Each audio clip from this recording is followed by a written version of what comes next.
Hello and welcome back to Master Gardening. I'm your host, Bud Qualk. We're at one of our Master Gardener home backyards right now, and we've got a guest, a Master Gardener, a certified arborist. He's not only a Master Gardener, he made a perfect score on the Master Gardening final exam. Let's get right to it. John, this is John Bichon. Yeah. And like I said, he's a Master Gardener, and he's one of the only 2 certified arborists in Western Kentucky. Is that right? Well, in this area, there's a few more when you get up around Princeton, that area, Owensboro. That's not Western Kentucky. Well, that's it's like the gal said, I know a lot of people in Western Kentucky. I know somebody in Elizabethtown. Yeah, yeah, there are only 2 of us in this area. Yes. What does it take to be a certified arborist? It takes a few years of experience, some knowledge of trees. There's a test that is offered by the International Society of Arborists that you have to pass. It consists of about 9 separate modules that cover quite a bit of different things, as far as biology, tree identification, including cabling, bracing, and tree safety. Do you have to do something to keep certified, or once you're an arborist, you're always an arborist? No, you have to gain, I believe it's 30 to 35 education hours every 2 to 3 years to maintain your certification. Similar to a Master Gardener thing, yes. If you want to be a certified arborist, you got to continue. You can't just quit and be one. You have to continue education. Well, let's get right to it. We're at a home of another Master Gardener, and looking around here, there are all kind of neat examples that you can show us are the good things and the bad things. As a matter of fact, what about this tree right here, John? Okay, we can cover on this tree. This has got some good examples of some of the reasons to prune. Basically, on pruning a tree, you want to prune for safety, some for aesthetics, and some to get rid of problem areas. One of the problem areas are crossing or rubbing branches. This is an example of a crossing or rubbing branch here. Here's another one. On these branches like this, to prune this, you would go all the way down. On these, you'd go all the way down as close as you can down here to the ground to remove it right against the collar. What's wrong with being crossing? What would that cause, John? You get, as they rub, they'll damage the bark, rub the bark away, wear the bark away, and you get a source of infection or disease. You can see right there where it's doing that. Yeah, already. Yeah. Disease and infection get in there. Bugs, whatever. It opens up for all types of different problems. Well, what's wrong with just cutting back a few of these limbs like that? What's wrong with doing that? These limbs, you want to. There's a collar right around here, what's called a limb collar or a branch collar. You can see it. It's not too visible. You can see it on that one, but yeah. And when you cut this off, you want to cut it in line with that collar, because what's going to happen is once this is cut off, and then this root collar is going to grow up. It's going to grow over, and actually is going to seal and close that off. Yes, trees don't heal as such. They compartmentalize or close off. And that's what will happen here. If you leave a little bit of a stem or too much of a stub sticking out there, then it'll grow up against it. This will rot out, and you've opened up an avenue for decay, insects, disease to get into the tree. Doesn't take long for those insects and disease to get down into the base. No, it doesn't. They don't like anything better than an open wound on a tree. Yeah. That same thing goes for a big tree. Yes. In my neighborhood alone, there's probably 20 or 30 trees, and we don't have power lines, but they come in there and they kind of give it a haircut kind of thing. It's not, they don't call it topping, but it is, but it's not the big topping, but it's a haircut deal. What does that do? I've told them I don't think that's the way to do it, but it isn't. For one thing, one of the things it does when you cut this on top of the tree, if this were on top of the tree and you cut this limb off, you're leaving a stub. There's no branches or anything above this to feed it. So if it doesn't put out new branches, and new growth is going to die. Also, you got a open wound here that's not going to heal off. There's a chemical that's secreted in the growing tip of branches, an auxin that's a growth inhibitor, and it moves back down through the plant, and it will inhibit the lateral growth or development of buds. They're all in through here. There are especially around where the notches, or the ends of the cuts are made, there are little buds that are dormant. And that auxin that moves down through it keeps them dormant. Once that's gone, then you're going to get rapid growth. You're going to get branches that come out. And I know you see a lot of them. It looks like what's called a lion's tail. Water sprout type thing? Yeah. And it's real fast growth. It's upright growth. They're weakly attached. Very poor growth. The cells are elongated. And in just a few years' time, the tree is going to be taller than higher than it was before. And the only thing the people come in and give your trees haircuts or top them is good, they're sure they got more work a few years from now. And if you're talking about the cell growth, if the cell growth is elongated, it means weak wood. Yes. And then when a storm comes along and all those limbs are going to fall off into your yard. Yeah.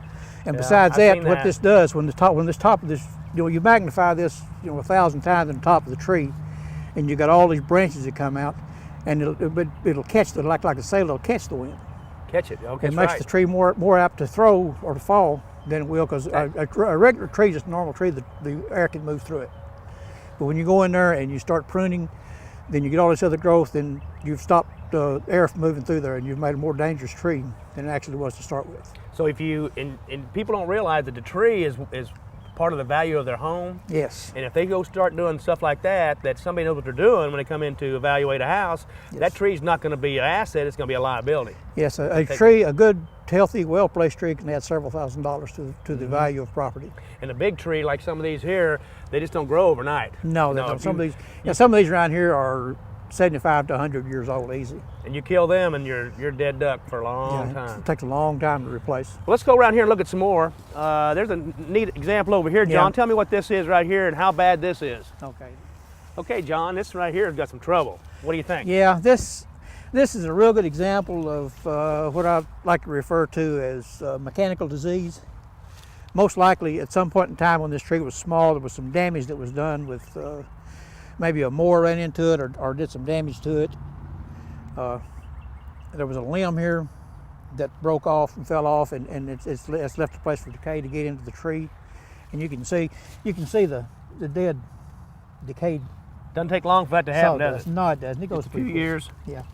And see, you've already got something else growing other inside stuff growing. there. You got some type of a vine growing inside. Do we need to cut this tree down? No, not the way it's placed. On an average, you can lose, as long as you have most of the outer wood, good heavy outer wood, you can lose about 70% of the interior of the tree. As long as you got about roughly 30% of the tree left, it's going to be reasonably stable, reasonably safe. I'm not going to guarantee any tree won't fall tomorrow, but this one. The right wind, yes. It's kind of leaning a little bit anyway, but this one will be all right for a while. Just don't put anything special underneath it. Don't park your car under it, or build a garage or a patio or something like that underneath it. Now, if it gets worse, you got to reevaluate then. Yes, yeah. That's another thing. If somebody really wants to know what the real story is about their trees and stuff, they need to give you a call, don't they? You're in the phone book in Paducah? Yes. Okay, I won't mention any more than that. Okay, let's go to another tree, John. Okay.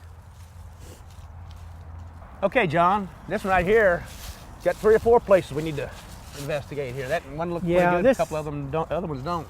This has got some good examples of. Here's an example of where a limb was cut off. It was done properly. It's sealed over real well. There's no place for disease or damage to get in here. This one is tried to seal off. Most likely there was a limb that was sticking out here that prevented this from closing off. Something like this right here, John. Yeah, something Probably. like this. Yeah, or like this. But that's what's happened there. That decayed and rotted out, left a hole.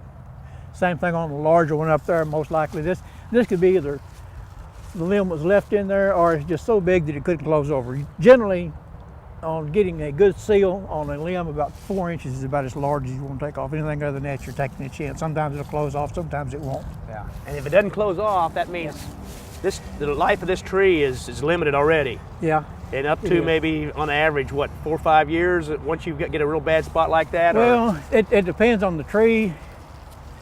Depends on just how strong the tree is. This one could easily live another 15, 20 years in the condition it's in, say like this. But it's spoke for. If that hadn't happened, no telling how long it could have lived, right? Oh yeah. Okay. Yeah. Okay, I got something over here, John. This ivy. Let's take a look at this ivy over here next. All right, John. A little bit of. Is this English ivy we're walking through right here now? Yes. I have some of this behind my house. Is that good or bad? It's kind of pretty though, isn't it? Yeah, it's pretty hard on the trees. This ivy, the particular type, this has what's known as a holdfast or a cling fast. The type of roots, little specialized roots it puts out to hold on here.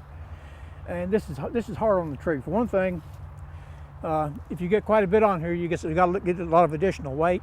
And that can cause the tree to fall. It holds moisture in against the bark. Rot. You get rot, holds moisture in around the bottom. The same thing there, you get root decay. It stays damp, and I've actually seen In fact, I went out and looked at some people's trees some time back that had a little Japanese holly that they'd planted ivy around. It was about a 15, 20-year-old beautiful little tree. They planted ivy around it. Water stood in there, and it actually, they were starting to lose the tree. About half the tree was already decayed underneath. So you can get all kinds of problems. I just talked about some ivy the other day with somebody, and they said, well, if you really want the ivy and you like the ivy, good, because once you plant it, you're going to have a bunch of it. Yes, it's invasive. Right. It's fast growing. But maybe that's what you want. But if it ever dies or anything and it has to peel off, and even on your house, on your side of your house where you got bricks, yes, it'll either take the mortar out, or at least at the worst or best, it'll leave a silhouette of that ivy on the brick that it's hard to get off, that you can see on there even after it leaves. And in a case like this, if you try to peel that off, you're most likely going to peel a lot of the bark off with it. It's Most of the bark. So hard to so well attached and been there so long right. that you'll destroy the tree trying to get it off of there. The tree may survive that, but it's not going to live as long as it would. No, it's not. Not with all the damage that you're going to do. Even though it's pretty. I tell you what, we've got some tools up there. Let's do some pruning techniques next. What do you think? Okay, John, you go out to the truck and get your tools. We'll do a little bit more pruning in a minute. While you're gone, I'm going to do some potting up over here. I promised I'd pot up some of those seedlings that we planted last winter. Okay.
Just taking a break from the Arborist for a minute. John's gone to get his tools, and these are some of the plants I've planted this last winter. These are chives, and you'll see there's enough there for me and all my whole neighborhood. This is only about half of what one pack of chives planted. These cost me about, I'd say, 75, 80 cents probably, since they're a half a pack.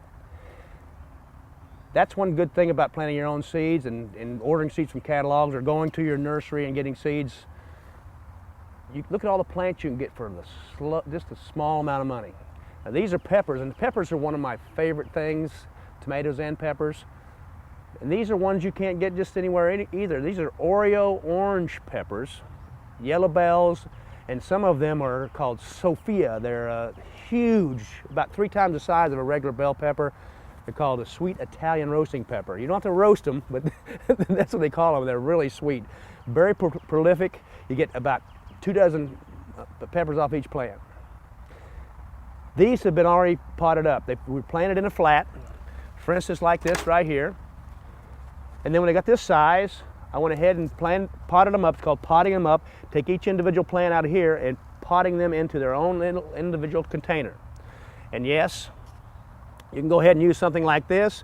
If the plant is going to be very special, that's a lot of potting mix, I use potting mix, not potting soil.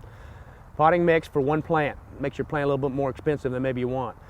Then you can use these cell packs, and this is what I use mostly, and most of your gardeners use cell packs like this. Very inexpensive. You reuse them every year. You're supposed to clean them. I don't. I've never had a problem at all. The bleach and all that stuff, that's a lot of work. I try to make it easy as I can. We'll put each one of these plants into their own individual container, and then they'll get bigger. They'll get the size you need to have when you go outside to plant them up in your garden. After one planting up like this is about all you need to do. Now, some plants you might want to plant up even higher and higher and higher until they get bigger and bigger and bigger, but not for these purposes. Pretty simple. You put a little soil in these cell packs like this, and I'm abbreviating this for you. I normally do this in my greenhouse with the potting bench and all that. It's a little more convenient. We've got here, this is columbine, which most of you gardeners know what columbine flowers are, the wonderful, most beautiful flowers there are. Here's some oregano, again, enough for 2 or 3 flats like this, enough to give away, sell, or whatever you got plans for. You'd be very popular in your neighborhood if you've got all these wonderful plants to share. And that's what I do. I haven't sold a single one yet. This year may be different. I might try to sell some this year. All you got to do, and they're very sturdy. You think, oh, you're going to kill all those things. Just knock them out of that pot like that into whatever container you've got, then divide them up.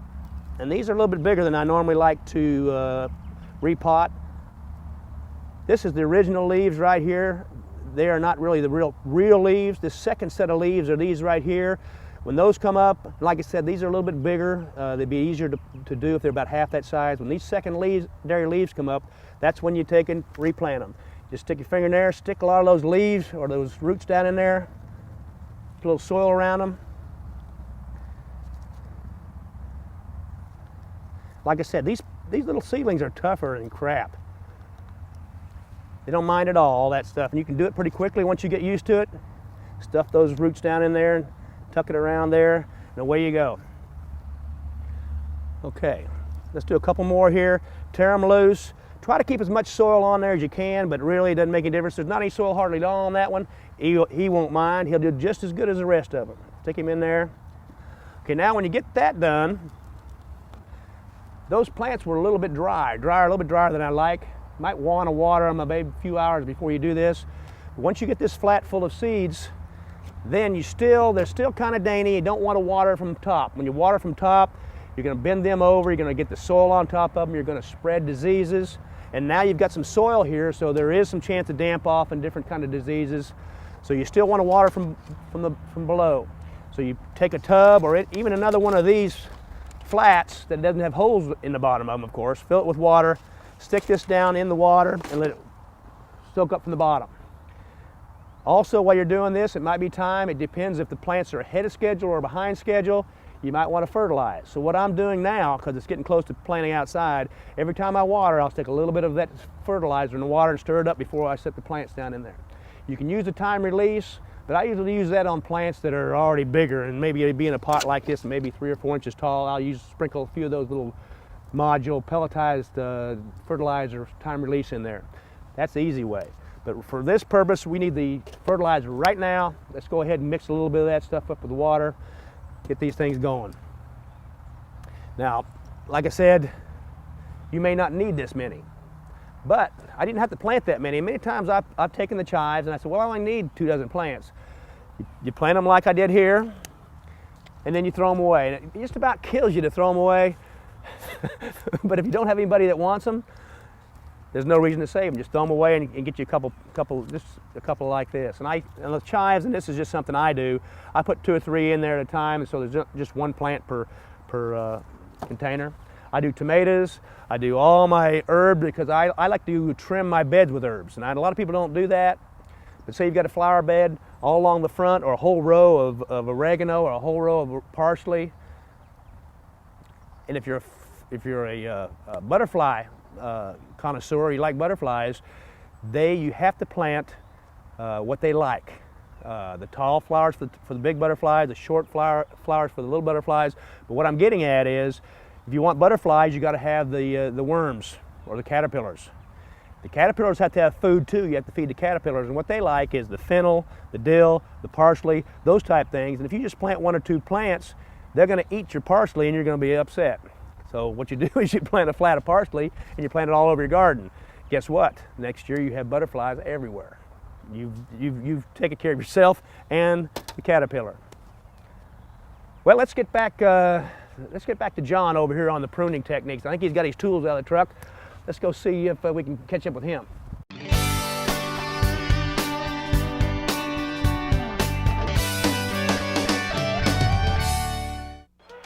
So many kids' activities today seem to leave out the activity part. New research tells us that just getting children to walk an extra 35 minutes a day could spare them the pain of thinning bones later in life. Encourage your kids to get up, get out, and get moving. Hello. Hey, Grandma, how about another grape soda? For more advice on how kids can build strong bones, visit AAOS.org, a public service message from the American Academy of Orthopedic Surgeons.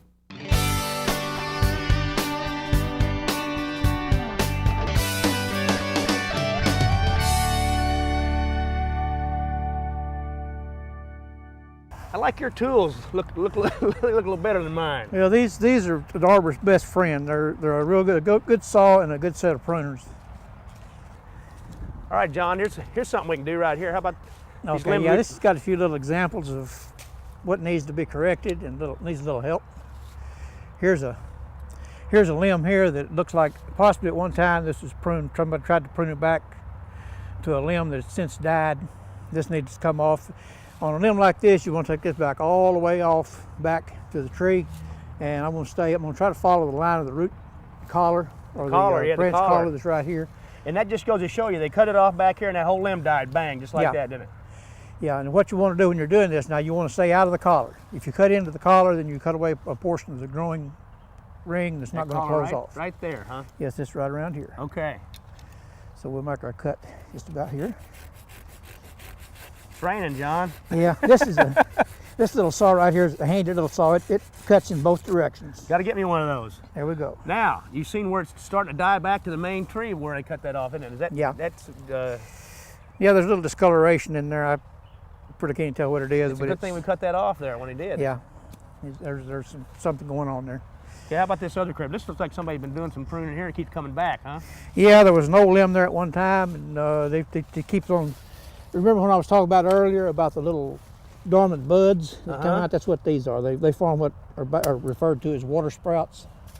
That's what these are. We just remove these back. These have a root collar too. We're going to try to get back as close to the root collar as we can on these and stay out of the root collar. This has got a fairly pronounced root collar on it. That's a good root collar there. Yeah. What about one up in the ground like that, John? What would you suggest on Well, that? what I'd do in a case like that is cut it all the way back to the ground. This one right here's got a sight. Got a what? It's got Pull the leaves back there, John, so you can see what you got there. see, this one goes all the way back here. Yeah, all the way back. Cut it all the way back. And I just continue all the way around and do all these little shoots that are coming up from the ground, get rid of all those. Now, how much are you going to charge this homeowner today? Anyway, Well, since this is a friend, nothing. A friend, yes. Okay, I didn't notice that too. That's probably what this was going to look like in a few years. Yes, wasn't it it? is, yeah. We hadn't cut that off. That's where. Yeah, right that's there was an old branch there that either broke off or was cut off, and it's decayed or it started to move back in. Back inside. That'll move on down into here, and might possibly go all the way to the Might base. suggest to her, but she may not want to do it right now. But she may want to cut that off, or else it's going to. I'd come in here and get as much distance off I can after it blooms out and get rid of that. Or that'll kill the whole tree maybe someday. Okay, let's look at some of these tools I've got here. Now these are specials I got at half price. These are loppers, by the way, and most gardeners know what they are. This is an anvil lopper, right, John? Yeah, the anvil lopper, it's got a blade to sharpen on both sides. It comes down against a flat anvil and basically pinches the limb off. Pinches and tears it off. Yes. Is that recommended? They're as good. They're about as good as the other ones. I like the bypass. The other one's a little bit better. Bypass. Do okay. less damage. You can get What's the difference in bypass? The bypass is angled on one side. It's just like a pocket knife. It's sharpened, or a pair of scissors. It's sharpened on one side. The other side is flat and smooth. It cuts against this edge right here. And it goes on, instead of hitting the anvil, it goes past it. Then it bypass. Yes, just like it's got a shearing action, just like a pair of scissors. Okay, that's a little better. I like this one a little better too. Generally you can get in closer to the limb with this too than you can with the anvil pruner. Now, is this as good on a tree, say, as your saw there? I don't like them as well. For one thing, it's hard to get positioned where you can get, if you're trying to get in there and stay with the root collar, if it's in a tight area, it can be kind of hard to get in there and get. So you're going to leave just a little bit. Stub on there, stub on there you can get with. And sometimes more than that, depending on the yeah. And if you're reaching up overhead, a lot of times you can't get in as good as you need to be. You'll leave that little stub. You've got to have that. They're for kind of coarse work. Yeah. Good for working on shrubbery. Bow saw. Bow saws are. Now, like I was telling you, I had one earlier than this that had a thick and it didn't turn. It was really an old one. It lasted me for 20 years, and it finally broke. I cried. I went out and got this one. What do you think of that one? This kind of bow saw right here, as far as I'm concerned, is just a total waste of money unless you're just wanting to cut a little wood or something. The blade can turn on you and turn. You can't keep a straight cut. Halfway through the limb, you start going at an angle. It'll start twisting a little bit. I know what you're talking about. When you're trying to work on the tree, if you're trying to get in on the close area, it's too wide. It's not going to allow you to get in there. Might damage the other part of the tree too. Yeah. You're going to scrape the bark off the back side of the tree here, and you're going to do some more. You're going to do more damage. You're going to do good using something like this. I don't recommend them. What time of the year would you suggest? Well, this is the time of the year that I do a lot of my pruning. But what time of the year for what? Say that forsythia over there. Forsythia, or just about any other plant that blooms in the spring, if it blooms prior to June 1st, you want to prune it just as soon as you can after it blooms, within 2 to 3 weeks after it blooms. They bloom on second year wood. It's going to put the buds out in the growth this year, and then the following year it's going to bloom. So if you prune it before it blooms, you're going to prune all the blooms off. Yes, you'll cut all the blooms off if you prune it. You don't want to do that. Okay. So if it blooms in the spring, you wait till after it blooms. Yes. If it blooms in the summer or the fall, then you prune it to this time of the year or earlier, really preferably. I like February, late winter, real early before spring. You prune it then because it blooms on the first year wood. Okay, most trees, like in your yard, like if I'm going to do some major pruning here today, what time of year is the best for that? Any time or dormancy or what?